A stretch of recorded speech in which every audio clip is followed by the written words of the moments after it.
ਬੱਚਾ ਕਿੱਡੀ ਜ਼ੋਰ ਦੀ ਵੱਜੀ ਕਿੰਨਾ ਰੋਵੇ ਉਹ ਬਾਹਰ ਦੇਖੋ ਇਹਦੀ ਇਹਦਾ ਮਤਲਬ ਕੀ ਕਹੇਗਾ ਧੁੱਪ ਛੱਡਿਓ ਬਈ ਰੋਸ਼ਨੀ ਚਾਹ ਰੱਖੀ ਇਹੋ ਇੰਨੇ ਬੱਚੇ ਦਾ ਕੀ ਕਸੂਰ ਹੈਗਾ ਦੱਸੋ ਉਹਨਾਂ ਦੀ ਮਾਂ ਨੂੰ ਕੁੱਟਿਆ ਇਹਨਾਂ ਨੇ ਇਹਦੇ ਪਿਓ ਨੂੰ ਕੁੱਟਿਆ ਕਿੱਥੇ ਗਿਆ ਬਾਪੂ ਇਹਦਾ ਓਏ ਯਾਰ ਅੱਗੇ ਹਾਂਜੀ ਕੀ ਬਾਤ हुई थी भाई साहब ਉਹ ਦਿਖਾਣਾ ਨਿਸ਼ਾਨ ਪਏ ਆਹ ਦੇਖੋ ਉਸ ਤੋਂ ਬਾਅਦ ਕਹਿੰਦਾ ਜੀ क्या मामला था बताओ मैं तो बस इनके पास गया था समझाने के लिए, उसके बाद ये लोग मेरे ऊपर जो है क्या समझाने के लिए गए थे आप यही मतलब बोलने गए कि यहाँ पे हमारे यहाँ मतलब ये सब इकट्ठा हो जाते हैं लोग। क्या इकट्ठे हुए थे बताओ तो सही मैटर क्या है लड़ाई जो हुई लड़ाई किस मुद्दे पे हुई है आपकी लड़ाई बस इसलिए हुआ कि ये लोग मैं गया समझाने इनको कि हम ये सब जो जादू टोना करते हैं मतलब ये लोग अंधविश्वास फैलाए हैं, वही हमने समझाया कि ये सब हम मत करो। तो उन्होंने क्या किया फिर उसके बाद ये लोग हमें मारने लग गए। कौन कौन थे अशरफ और उनके पूरी परिवार के लोग। तेरे भरा दो तीन बंदे थे हाँ जी की कहना चाहोगे तुसी मेरे बच्चे को मारा है उन्होंने। उधर से पहले कुछ झाड़ा फूका करवा के गए हैं, उसके बाद एक्टिवा लेके निकले हैं, इसके लग गई है जोर से। मैं रोकी पर वो लोग रुके नहीं है, फिर हम इधर आए। सारे लोग ही आए थे बट ये लोग मैं पहले अच्छे से हम बात कर रहे थे पर वो खींचातानी करने लग गए। जब हम अच्छे से जब वो लोग बदतमीजी करने लग गए तो हम भी हटाने की कोशिश किए, हाथ पकड़े हैं उनका बट वो किथे गए भाजी हाँ खड़े ने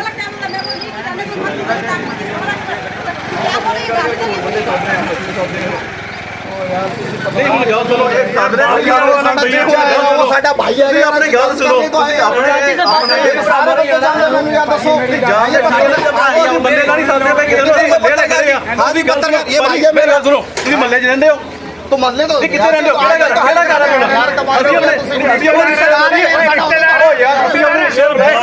ਮੇਰੀ ਗੱਲ ਸੁਣੋ ਉਹਨਾਂ ਭਾਜੀ ਕਹਿੰਦੇ ਆ ਕਿ ਮੇਰੀ ਗੱਲ ਸੁਣੋ ਉਹਨਾਂ ਭਾਜੀ ਕਹਿੰਦੇ ਵੇ ਨੇ ਅਸੀਂ ਘਰ ਦੇ ਪ੍ਰਧਾਨ ਕੀ ਨਾਮ ਹੈ ਸਰਦਾਰ ਆ ਸਵੇਰ ਦੇ ਕਿੱਥੇ ਸੀਗੇ ਪਹਿਲੀ ਵਾਰ ਦੇਖਿਆ ਇਹਨਾਂ ਨੂੰ ਅਸੀਂ ਇੱਥੇ पहली बार रोज आंदा मैं ਇੱਥੇ ਹਫਤੇ ਬਾਅਦ ਆਂਦਾ ਹਾਲ ਜੇ ਘਰ ਦਾ ਸਰਦਾਰ ਹੈ ਹਫਤੇ ਬਾਅਦ ਆਉਂਦਾ ਹਫਤਾ ਕਿੱਥੇ ਰਹਿੰਦਾ ਮੈਨੂੰ ही भाई मैं वहां रहता हूं मेहरबान ਫਿਰ ਤੂੰ ਇੱਥੇ ਕਰਨ ਕੀ ਆਇਆ ਵਾ यार साडा रिश्तेदार है यार ਅਸੀਂ आएंगे नहीं यार कितना क्या करता यार ਅਸੀਂ समझाएंगे मेरी गल सुनो। ਆਪਾਂ कैसे गल करते हैं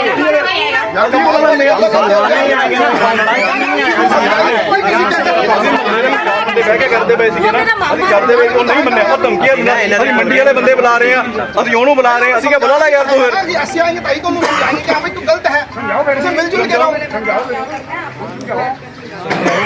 ਉਹਨੂੰ ਸਮਝਾਣ ਤੋਂ ਆਏ ਬਾਜੀ ਉਹਨਾਂ ਬੰਦੇ ਨੂੰ ਨਹੀਂ ਯਾਰ ਥੋੜੀ ਚਲੋ ਉਹਨੂੰ ਬੁਲਾ ਲਓ ਉਹਨੂੰ ਅਰੇ ਭਾਈ ਅਸੀਂ ਆਏ ਆ ਯਾਰ ਉਹਨੂੰ ਸਮਝਾਣੇ ਤੋਂ ਆਏ ਯਾਰ ਬ੍ਰਾਹਮਣ ਨੂੰ ਧਮਕੀਆਂ ਦਿੰਦੇ ਉਹਨੂੰ ਸਮਝਾ ਤੁਸੀਂ ਸਮਝਾਣੇ ਦੇ ਰਹੇ ਭਾਈ ਦੱਸੋ ਕਿੱਦਾਂ ਕਰੀਏ ਤੁਸੀਂ ਬੋਲੋਗੇ ਤਾਂ ਮੈਂ ਸਮਝਾਉਂਗਾ ਤੁਸੀਂ ਜਲਦੀ ਦੱਸੋਗੇ छोटे बच्चे को कुटने का मतलब क्या बनता है? ਜਨਾਨੀ ਨੂੰ ਪਤਾ ਲੱਗ ਮਤਲਬ ਆਉਂਦਾ छोटे को क्यों मार रहे हो यार रिश्तेदार बनाए हो हम आए तभी तो बात करेंगे ना उससे ਪੂਰੀ ਮਾਂ ਨੂੰ ਰਗੜਿਆ ਉਹਦੀ छोटे बच्चे को क्यों मार रहे हो यार जब आए हैं हम उनको यही तो हल करना है कि भाई गलती अगर अपनी गलती हम गलती मानेंगे भाई हमारी गलती है नहीं होगा बिल्कुल नहीं होगा भाई, ये बिल्कुल नहीं होगा। ये बात तो आप लोग बात सुनो पहले तभी आप सुनो भाई आप लोग सुन ही नहीं रहे तो कैसे होगा कहने ਉਹਨਾਂ ਤੁਹਾਡਾ ਬੰਦਾ ਦੇਖੋ ਕਿੰਨਾ ਮਹਾਨ ਹੈ ਕਿੰਨੀਆਂ ਚੀਜ਼ਾਂ ਇੱਥੇ ਬੱਚੇ ਹੋਏ ਨੇ पहले क्यों मत किया अरे अगर तू बच्चे का जगह नहीं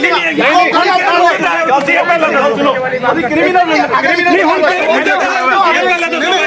इसको क्या बाहर आया ना कल लिख दे बोला नहीं लिखना जो खाना खा ले उसका पहला बुला ले यार कमाल पहले तू नहीं कहता पहले लिख देता दुकान खत्म थी ਮੇਰੀ ਗੱਲ ਸੁਣੋ ਇਹਨਾਂ ਟੈਸਟ ਕਰਾਓ ਇਹਨੇ ਨਸ਼ਾ ਕਿਹੜਾ ਕੀਤਾ ਸਭ ਤੋਂ ਪਹਿਲਾਂ ਤੇ ਉਸ ਤੋਂ ਬਾਅਦ ਦੇਖੋ ਇਹਦੇ ਥਾਣੇ 'ਚ ਪਰਚੇ ਕਿੰਨੇ ਤੇ ਬੋਲਦੇ ਹੈਗੇ ਨੇ ਪਹਿਲਾਂ ਦੇਖੋ ਕੁੜੀਆਂ ਛੇੜਨ ਦੇ ਚੱਕਰ 'ਚ ਕੁੱਟ ਖਾਂਦਾ ਮਹੱਲੇ ਦੇ ਵਿੱਚੋਂ ਦੀ ਖੋਹ ਦੇ ਚੱਕਰ 'ਚ ਕਿੰਨੀ ਵਾਰੀ ਇਹਨੇ ਕੁੱਟ ਖਾਂਦੀ ਹੈ ये नानक का बच्चा बात पहले कहता है मैं बंदे को बुला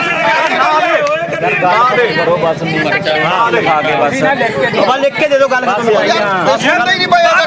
बात खत्म मैं लिख के दे देते बात खत्म है नहीं लिखवाने अपन लिखना ही नहीं ਠੀਕ ਹੈ ਨਾ ਲਿਖਵਾਉਣਾ ਹੀ ਨਹੀਂ ਅਸੀਂ चलो जाओ भी थाने लेके थाने लेके गल करांगे थाने की मैंने लिखवाना भी नहीं है इन लोगों ने बताओ सब में राजी है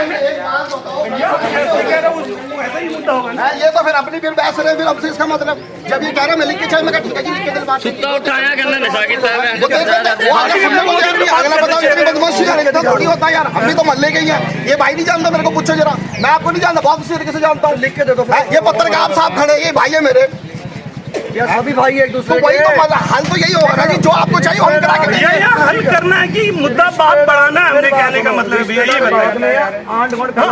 पहले वही तो मैं कह रहा हूँ। आप लोग अगर सही, आप ही लोग अगर मैंने इनसे ये कहा कि भाई अगर पड़ोसी को किसी चीज की दिक्कत है ना तो हम वो दिक्कत दूर करेंगे। हाँ वही दिक्कत दूर कर दो बस। यही हल है ना जी इसका। अगर पड़ोसी को हमें पता भी है मेरा पड़ोसी की सलमान भाई आपसे मुझे इस चीज की दिक्कत है तो मैं कहूँगा ठीक है भैया ये हमारी तरफ से आगे से नहीं होगा, ये हम लिख के भी देंगे अगले को कि लो जी अब तो कोई दिक्कत नहीं है। लेकिन इसका हल ये है ना अब आपको हमने लेना ही नहीं, हमने ये कर देना हमने वो कर देना, तो कैसे हल है जी बताओ आप इसका। हाल इसका यही है, जो भी काम कर रही है वो नहीं करेंगे नहीं करेंगे भैया, करना ही नहीं है ये काम। सुन ला तेन मैं पहला मैं गया ना बुलाया सी मैनू की गया सी जो करना कर लो। तेरी वाली एक मिनट तेरी वाली गलत है ना, ये नहीं गलत है। जब मोहल्ले में रह रहे हो अगर कोई बंदा अगर आ रहा है मौके पे अगर कोई कह रहा तो सबने लड़ना थोड़ा नहीं हल करना उसका। ना तू झूठ ना बोल, रिकॉर्डिंग है ਸਾਡੇ ਕੋਲ ਠੀਕ ਹੈ ਭਾਈ ਉਹ ਇੱਕ ਮਿੰਟ ਉਸ ਟਾਈਮ ਮੈਂ ਕੱਲਾ ਸੀਗਾ, ਮੈਂ ਤੇ ਇਹ ਸੀ ਇਕੱਲੇ ਬਸ ਤੇਰੇ ਕੋਲ ਜਦੋਂ ਅੰਦਰ ਆਏ ਸੀ ਅਸੀਂ ਦੋਨੋਂ ਹੀ ਆਏ ਸੀ ਨਾ। ਤੂੰ ਤਾਂ ਤੇਰੇ ਉਹ ਕੀ ਲੱਗਦੇ ਆ ਉਹ ਜਨਾਨੀ ਵਾਲੇ ਮੇਰੇ ਕੋਲ ਨਾਮ ਨਹੀਂ ਪਤਾ ਭਾਈ। ਤੁਸੀਂ ਮੇਰੀ ਗੱਲ ਸੁਣੋ ਨਹੀਂ ਚਲੋ ਚਲ ਮੇਰੀ ਗੱਲ ਸੁਣੋ ਤੁਸੀਂ ਕੀ ਚਾਹੁੰਦੇ ਦੱਸੋ ਮੈਨੂੰ ਇਹ। ਮੈਂ ਇਹੀ ਕਿਹਾ ਸੀ ਲਿਖ ਕੇ ਦੇ ਦਿਓ, ਮਿਲ ਜਾਣਾ ਜੀ। ਅਸੀਂ ਅਤਵਰ ਨਹੀਂ ਕਰਕੇ ਦੇਵਾਂਗੇ, ਮਿਲ ਜਾਣਾ ਜੀ। ਇਹ ਇਸ ਬਾਰੇ ਬਣੇਗੀ ਮੈਂ ਨਹੀਂ ਲਿਖ ਕੇ ਦੇਣਾ, ਜੋ ਕਰਨਾ ਕਰ ਲਓ। ਜਿਹੜੀ ਕੋਸ਼ਿਸ਼ ਨਹੀਂ ਬੁਲਾ बोलन दो यार लिख के दे देंगे, लिख के देंगे जी। और बताओ बात खत्म। ठीक है जी लिख के देंगे पूरे रिटर्न में लिख के देंगे आप। ठीक है भाई। ਸਭ ਤੋਂ ਪਹਿਲਾਂ ਤਾਂ ਸਾਰਿਆਂ ਨੂੰ ਜੈ ਸ਼੍ਰੀ ਰਾਮ। ਅੱਜ ਫੈਂਟਾ ਕਲੋਨੀ ਵਾਰਡ ਨੰਬਰ 93 ਦੇ ਵਿੱਚ ਜਿੱਥੇ ਪਤਾ ਚੱਲਿਆ ਸੀਗਾ ਕਿ ਇੱਕ ਘਰ ਦੇ ਵਿੱਚ ਕੋਈ ਅਲੱਗ ਤਰ੍ਹਾਂ ਦੀ ਐਕਟੀਵਿਟੀ ਹੁੰਦੀ ਸੀਗੀ ਜਿਹਨੂੰ ਧਾਰਮਿਕ ਤੋਂ ਵਿਪਰੀਤ ਕਹਿ ਸਕਦੇ ਹੈਗੇ ਆ, ਕੋਈ ਤਾਂਤਰਿਕ ਟਾਈਪ ਕਹਿ ਸਕਦੇ ਹੈਗੇ ਆ, ਜਿੱਥੇ ਕਿ ਲੋਕ ਆ ਕੇ ਟੋਣੇ ਟਪਾਕੇ ਕਰਾ ਕੇ ਜਾਂਦੇ ਸੀਗੇ ਤੇ ਟੋਣੇ ਕਰਾਉਣ ਤੋਂ ਬਾਅਦ ਜਿਹੜੇ ਆਸ ਪੜੋਸ ਦੇ ਘਰ ਹੈਗੇ ਆ ਉਹਨਾਂ ਦੇ ਘਰਾਂ ਦੇ ਸਾਹਮਣੇ ਸੱਟ ਕੇ ਚਲੇ ਜਾਂਦੇ ਸੀਗੇ ਤੇ ਜਿਹਦੇ ਨਾਲ ਕਲੋਨੀ ਵਾਲੇ ਬੜੇ ਪਰੇਸ਼ਾਨ ਸੀਗੇ। ਅੱਜ ਉਹਨਾਂ ਸਾਰਿਆਂ ਨੇ ਇੱਥੇ ਏਕਤਾ ਦਿਖਾ ਕੇ ਤੇ ਇਕੱਠੇ ਹੋ ਕੇ ਉਸ ਪਰਿਵਾਰ ਨੂੰ ਬੇਨਤੀ ਕੀਤੀ ਹੈ, ਜਿੱਥੇ ਕਿ ਉਹ ਪਰਿਵਾਰ ਨੇ ਵੀ ਪੂਰਾ ਸਹਿਯੋਗ ਦਿੱਤਾ ਹੈਗਾ। ਉਹਨਾਂ ਨੇ ਇਹ ਕਿਹਾ ਹੈਗਾ ਕਿ ਅਸੀਂ ਅੱਗੇ ਤੋਂ ਇਹ ਕੰਮ ਇਸ ਏਰੀਆ ਦੇ ਵਿੱਚ ਨਹੀਂ ਕਰਾਂਗੇ, ਅਸੀਂ ਕਿਤੇ ਬਾਹਰ ਆਪਣਾ ਇਹ ਜਗ੍ਹਾ ਨੂੰ ਲੈ ਕੇ ਸ਼ਿਫਟ ਹੋ ਜਾਵਾਂਗੇ ਤੇ ਇੱਥੇ ਵਧੀਆ ਤਰੀਕੇ ਨਾਲ ਰਵਾਂਗੇ। ਬਾਕੀ ਅਸੀਂ ਧੰਨਵਾਦ ਕਰਦੇ ਹਾਂ ਸਾਰਾ ਫੈਂਟਾ ਕਲੋਨੀ ਦਾ, ਜਿਨ੍ਹਾਂ ਨੇ ਪੂਰੀ ਇੱਥੇ ਵੱਧ ਤੋਂ ਵੱਧ ਸੰਖਿਆ ਦੇ ਵਿੱਚ ਇਕੱਠੇ ਹੋ ਕੇ ਇਹ ਆਵਾਜ਼ ਚੱਕੀ ਹੈ ਤੇ ਇਹਨਾਂ ਦੀ ਆਵਾਜ਼ ਚੱਕਣ ਦੀ ਵਜ੍ਹਾ ਨਾਲ ਹੀ ਅੱਜ ਇੱਥੇ ਹੱਲ ਹੋਇਆ ਹੈਗਾ। ਜੈਕਾਰਾ ਏ ਵੀਰ ਬਜਰੰਗੇ, जय श्री राम। मैटर ये था जी, ये अपने रिश्तेदारी लगते हैं जी, ये यहाँ पे कुछ लोग आते हैं, इनका काम है दुआ ताबीज जैसे झाड़ फूक करने, कोई बीमार आया उनका इलाज करने का। तो कुछ लोग आते हैं इनके पास, तो स्पेशली खुद कहते हैं कि भाई यहाँ से जो करा के लेके जाते हो आप अपने घर जाओ। लेकिन कुछ लोग ऐसे हैं जो ना समझ, साले पढ़े लिखे तो है नहीं, गवार बिल्कुल ही, क्योंकि उनको स्पेशल मना किया जाता है कि भाई आस पड़ोस में लोग रहते हैं, यहाँ आप अपना कुछ ना दबाया करो ना कुछ करा करो। लेकिन फिर भी ये बेचारे खुद कहते हैं, अपने मुंह से कहते हैं कि भाई आप जाओ यहाँ से, कि जो करना वहाँ करो। लेकिन लोग नहीं समझते हैं। अभी वही मसला हुआ, कोई आया यहाँ पे, 4 जनानियाँ आई, उनसे जो भी कुछ कराया यही कराया, वहाँ जाके बैठ के दबाने लगी जो उनके हिसाब से है। भाई उन्होंने फिर आपस में मारपीट हुई, फिर वो आए सारे। फैसला जी ये हुआ है जी कि उन्होंने गली मोहल्ले वालों का, हम तो गली मोहल्ले वाले के साथ हैं जी, गली मोहल्ले वालों ने ये बोला है कि जी आप यहाँ रहो, रहने को कोई दिक्कत नहीं है, लेकिन ये काम बंद कर दो। तो हमने कहा ठीक है जी, क्योंकि देखो हमने गली मोहल्ले वालों के साथ चलना है, क्योंकि हम तो खुद बाहर रहते हैं जी, हम 24 घंटे यहाँ थोड़ी रहते, क्योंकि अगर कोई मसला होगा तो इनके पहले गली वाली साथ में है, हम नहीं है, हम बहुत बाद में आएंगे क्योंकि हम रिश्तेदार में है कि नहीं। लेकिन हमने फिर भी इनके जो गली वाले मोहल्ले चाहते हैं कि भाई ये काम ना करें यहाँ, तो हमने इनको स्पेशल कह दिया है जी टाइम दो,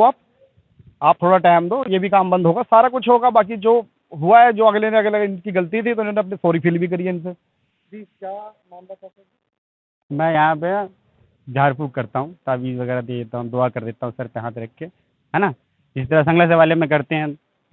धागा वगैरह दे देते हैं किसी चीज़ बुखार वगैरह के लिए, कुछ भी उस तरह से मैं कर देता हूँ। मैं लोगों को कैसे समझाता भी हूँ कि अपने घर अपने मोहल्ले में क्या करे, है ना। वो गलती से किसी ने कर दिया होगा यहाँ पे अचानक से, कुछ मोहल्ले वालों को कुछ भी, उन्होंने आके कंप्लेंट डाल दिया, उनसे सॉरी भी फील किया, मैंने माफ़ी भी मांगा कि आइंदा मैं अपने घर पे या मोहल्ले में ये काम नहीं किया करूँगा।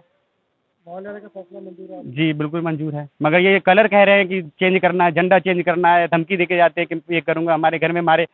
3 भाई थे, घर में घुस कर जो हमला करके गए वो मुझे नहीं अच्छा लगा। ये चीज़ के लिए मैं स्पेशल बोलूँगा कि हम चाहे 2 घर देख कर चाहे ये हावी हो रहे हैं, ये चीज़ हमें नहीं अच्छा लगा। हर धर्म में है, अपना करते हैं लोग, अपने घर में बैठ के कर रहे हैं। हमने तो गली में मैं तो नहीं किया था किसी से, उल्टा इन्होंने हमला औरत पे हम हाथ भी चका है